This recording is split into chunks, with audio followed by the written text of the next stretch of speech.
అంటే ముందుగా ఇతను ఒక జడ్జిగా చేసి రిటైర్ అయ్యాడు. రిటైర్ అంటే వాలంటీర్ రిటైర్మెంట్ తీసుకున్నానని అతను అంటాడు. అతను ఏదో తప్పు చేస్తే తీస్తారని మరికొందరు అంటారు. ఇయో జడ్జి అంటే అతను ఏం చేయాలి? ఎవరైతే తప్పు చేశారో, నేరస్తుడు ఎవరైతే ఉన్నారో వాళ్ళకి శిక్ష విధించటం జడ్జి గారికి ఇచ్చిన విధులు. అంటే జడ్జి గారికి ఇచ్చిన డ్యూటీ అది. అలాంటి ఒక జడ్జి చేసిన వ్యక్తి ఈ రోజున నేరస్తులకి అనుకూలంగా, నేరస్తులకు కొమ్ముగాస్తూ పబ్లిక్గా మాట్లాడుతున్నాడు. ఎందుకు? ఈ రోజున జగన్మోహన్ రెడ్డి గారితో వైసీపీతో అంటకాగుతున్నాడు కాబట్టి. ఒకసారి అతను ఏం మాట్లాడాడు విందాం చూడండి. ఎవరో ఒక అమ్మాయిని ఇబ్బంది పెడుతున్నాడని ఒక చిన్న ఫోటో వచ్చింది. సాయంత్రానికి చెరువులో పడి చచ్చిపోయాయి. సుబ్బారావు అనేటువంటి ఒక ఆయన తునిలో. దాన్ని ఏమంటారు? Water encounter. నిన్న జరిగిన ఎవరో ఒక అమ్మాయిని ఇబ్బంది పెడుతున్నాడని ఒక ఫోటో వచ్చిందట. అతను చెరువులో పడిపోయి చనిపోయాడు. ఎక్కడ? తునిలో ఒక ఘటన జరిగిందండి, ఒక ముసలాయన. అయితే రెండో విషయం కూడా చెప్పాక మనం అబ్బాయి కూడా నిందితులుగా అయిన వాళ్ళందరూ వాటర్ లోనే పడి చనిపోతున్నారు. I can say it is a water encounter. Anitha గారు అధికారం అట్లా మారి వాటర్ ఎన్కౌంటర్. నిన్న జరిగిన అబ్బాయి కూడా నిందితులుగా అయిన వాళ్ళందరూ వాటర్ లోనే పడి చనిపోతున్నారు. ఐ కెన్ నిన్న జరిగిన అబ్బాయి కూడా వాటర్లో పడిపోయి చనిపోయాడు. మొన్న పెద్ద ఆయన కూడా వాటర్లో పడిపోయి చనిపోయాడు. దీన్ని వాటర్ ఎన్కౌంటర్ అంటారు. కాబట్టి రేపు వాళ్ళ తరపుళ్ళు ఎవరైనా వచ్చి కంప్లైంట్ ఇస్తే ఇప్పుడున్న హోంమంత్రి గారిని కూడా జైల్లో పెట్టిస్తానంటున్నాడు. ఇంతకీ వాళ్ళిద్దరూ ఎవరు? ఆ పెద్ద ఆయననే అతను ఒక మైనర్ బాలికని, ఒక 10th క్లాసో 9th క్లాసో 8th క్లాసో పిల్ల, చిన్న పిల్ల, ఆ పాపను తీసుకుని ఎక్కడో ఒక కుబురుగా ఉండే మామిడి తోటల్లో ఒక వ్యక్తికి కనపడ్డాడు. అది చూసినప్పుడు అది చూడడానికి అనుకూలంగా ఉన్న వీడియో కాదండి. మనసు అంతా కకావికలం అయిపోద్ది. అలాంటి పరిస్థితిలో చిన్న పాప ఉంది. అతను తప్పు చేశాడని ఒక అతను పబ్లిక్గా బయటికి తీసుకొచ్చేటప్పటికి ఆ ముసలతను ఎవరైతే ఉన్నాడో ఆ పెద్ద అతన్ని వాళ్ళ వీధిలో, ఆ తునిలో ఉన్న వాళ్ళ వీధిలో ఉన్న అక్కడ ఉన్న గ్రామస్తులనలా మరేంటి వాళ్ళందరూ వచ్చి సావశత కొట్టేశారు. వాళ్ళ కొడుకు కూడా నా తండ్రిని ఏం చేసినా సరే నాకు సంబంధం లేదు, అలాంటి ఓడి కడుపును ఎందుకు పుట్టానని బాధపడ్డానని వాళ్ళ కొడుకు కూడా బాధపడ్డాడు. అంటే ఒక మైనర్ బాలికతో ఒక ముసలైన అసభ్యంగా ప్రవర్తించటం, తనను పాడు చేసే ప్రయత్నం చేయటం, పాడు చేయటం, అది ఇతనికి చాలా చిన్న విషయం అటండి. ఆ రోజున పోలీసులు గాలిస్తూ ఉంటే ఇంత మొత్తం రాష్ట్రం అంతా గోలగోల అయిపోయింది. అది అతను ఫోటో వేసి రేపిస్ట్, ఇతను మైనర్ బాలికని రేప్ చేశాడు అని చెప్పి వచ్చేయడంతో అతనికి అవమానం అనిపించి ఉండొచ్చు. ఎందుకంటే అతని వీధిలో ఉన్న జనం వచ్చి కొట్టారు, అతన్ని సెదగొట్టేశారు, మొత్తం బట్టల గేట్లు చింపేశారు. గ్రామస్తులు, సాధారణమైన గ్రామస్తులు కొట్టేశారు. ఆ అవమానం తట్టుకోలేక అతను నీటిలో పడి చనిపోయాడు అన్నారు. నీటిలో అతని శవం దొరికింది. దొరికితే ఇప్పుడు ఇతను ఏమంటాడంటే ఆ చిన్న పాపని ఆ రేప్ చేసిన, పాడు చేసిన ఆ వ్యక్తి యొక్క కూతురుగాని వచ్చి కంప్లైంట్ ఇస్తే డైరెక్ట్ హోంమంత్రి గారిని అరెస్ట్ చేస్తారట. హోంమంత్రి గారిని జైల్లో పెట్టుతాడంటే ఇతను. ఒకవేళ అక్కడ జరిగింది నిజంగా గనక ఇంకోటి చెప్తున్నాడు, నిన్న ఒక అబ్బాయి చనిపోయాడు అలాగన్నాడు. ఆ అబ్బాయి ఏం చేశాడండి?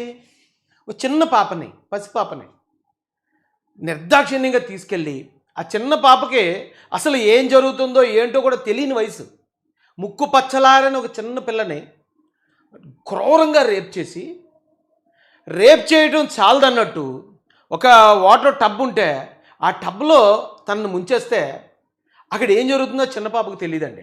అప్పటి వరకు శారీరక హింస అనుభవించింది. అప్పటి వరకు ఒక అన్న లేకపోతే ఒక బాబాయ్, ఒక మామ ఏదో చాక్లెట్ ఇస్తానని తీసుకొచ్చాడు. ఇతను ఏం చేస్తున్నాడో నాకు తెలీదు, ఒళ్ళంతా పెయిన్. అంటే అది మనం అసలు ఊహించలేమండి బాబు. ఆడపిల్లల తల్లిదండ్రులు అయితే అసలు ఊహించలేరు. అలాంటి దారుణమైన మారణకాండ చేసి మళ్ళీ ఆ పాపను తీసుకొచ్చి నీటిలో, అంటే పిల్లల మొహం మీద కొన్ని నీళ్లు వేస్తేనే, స్నానం చేసేటప్పుడు మొహం మీద నీళ్ళు పడితేనే వాళ్ళు కంగారు అయిపోతారండి. అలాంటి ఒక చిన్న పాపని చనిపోయేదాకా టబ్లో ముంచి చంపాడు. అలాంటి వాడు కూడా పొద్దుడు లేచి శవం తేలాడు. అది బయటపడింది. ఒక మైనర్ పాపని ఇలాగా రేప్ చేసి చంపాడంటే ఏదో బతుకున్నా చచ్చినా ఒకటే. ఇంక బయట ఎక్కడ తిరిగితే ఎవరైనా చంపేస్తారు అనుకున్నాడో ఏదో సంథింగ్ అనుకుని ఆడు సిగ్గుతో దూకి చచ్చాడు. ఆడంట ఒక బాబు అట అతను. నిన్నేదో ఒక బాబు ఇలా చనిపోయాడు. ఏం మాట్లాడుతున్నావా నువ్వు? నాకు అర్థం కాదు. వైసీపీలో ఉంటే అందరూ ఇలాగే నేరస్తులనే సపోర్ట్ చేస్తారా? వాళ్ళు చనిపోతే దాన్ని తీసుకొచ్చి గవర్నమెంట్కి ఆపాదిస్తారా? ఒకవేళ నిజంగా కనుక గవర్నమెంట్ చేయించుంటే మొత్తం ఆ ఏపీలో ఉన్న ప్రజలందరూ వేసి శాల్యూట్ చెప్తారు. ఆడపిల్లల రక్షణ కోసం, ఆడపిల్లల్ని పాడు చేస్తే, ఆడపిల్లల్ని, చిన్నపిల్లల్ని, మైనర్ బాలికల్ని చంపేస్తే ఈ గవర్నమెంట్ లేపేసిందంట అంటే చాలా గొప్ప మైలేజ్ అది గవర్నమెంట్కి. కానీ అలా ఎక్కడ మేము చూడలేదు, మాకు ఎక్కడ తెలియలేదు, గవర్నమెంట్ చంపింది, పోలీసులు చంపారని ఎక్కడ లేదు. ఇప్పుడు సజ్జనార్ ఉన్నాడు, ఆయన ఎందుకు హీరో అయ్యాడు? అక్కడ దిశ అనే ఒక అమ్మాయిని నలుగురు, ఆ అమ్మాయి అయితే పెద్ద అమ్మాయి, మైనర్ కాదు, నలుగురు రేప్ చేసి దహనం చేశారు, చంపేశారని నలుగురు లేపేస్తే ఆ రోజున ఇండియాకి హీరో అయిన సజ్జనార్. ఒకవేళ నిజంగా ఈ చిన్నపిల్లల విషయంలో ఇలా ప్రవర్తించిన వాళ్ళని ఏ పోలీసు అధికారైనా లేపేయాడంటే ఆయన కూడా హీరో అవుతాడండి.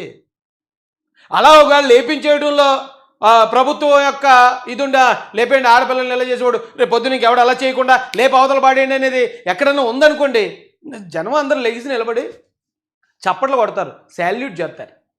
కానీ వాళ్ళ కాళ్ళు చెరువులో దూకి చనిపోతే దాన్ని తీసుకొచ్చి వాళ్ళు తప్పు చేశారు అంటలేదు ఇతను. అలాంటి వాళ్ళంట అతను నీటిలో పడి చనిపోతే ఆ నీటిలో పడి చనిపోయిన దానికి కారణం గవర్నమెంట్ అని చెప్పి హోంమంత్రి గారి మీద, ముఖ్యమంత్రి గారి మీద కేసులు పెడతాడట. ఇలా తయారయ్యారండి, ఇలా ఉందండి పరిస్థితి. మళ్ళీ ఇతను ఒక జడ్జి చేసి వచ్చినోడు, ఒకవేళ ఏమో అలగాగా తిరిగేవాడు, గంజాయి వేసుకుని తిరిగేవాడు, ఓ తాగుబోతో కాదు, ఒకవేళ అలాంటి అయితే ఆడికి అంతకుమించి ఏం తెలుస్తుంది ఊరుకొచ్చానెత్తి. కానీ అలాంటి నేరం చేసినోడికి మన ఐపీసీ సిఆర్పీసీలోను, లేకపోతే ఇప్పుడు బిఎన్ఎస్ చట్టాల ప్రకారం మరణశిక్ష ఉంది కదా వాళ్ళకి. ఒక ఆడపిల్లని, మైనర్ బాలికని అలా చేయడం అంటే పోక్సో కేసు, అది 20 సంవత్సరాలు జైలు శిక్ష ఉంది, 20 సంవత్సరాలు. నిజంగా ముసలోడు కనుక అక్కడ ఆ దూకి చనిపోకుండా అరెస్ట్ అయ్యి శిక్ష పడి ఉంటే అతను చచ్చేదాకా జైలే, 20 సంవత్సరాలు జైలు, అవసరమైతే మరణశిక్ష. ఇక్కడైతే ఓ చిన్న పాపని చంపేసాడు, చంపేసినోడికి కోర్టే మరణశిక్ష విధిస్తుంది. అలాంటి వాళ్ళని వెనకేసుకొచ్చి గవర్నమెంట్ని విమర్శిస్తున్నాడు ఇతను. ఇలాంటి వాళ్ళు ఉన్నారు ఇప్పుడు ఈ రోజున వైసీపీకి సపోర్ట్ చేస్తూ. దయచేసి అర్థం చేసుకోవాల్సిందిగా ఏపీ ప్రజలను కోరుకుంటున్నానండి. ఈరోజు సాక్షి పేపర్లో మెయిన్లో వచ్చిన వార్త అండి ఇది.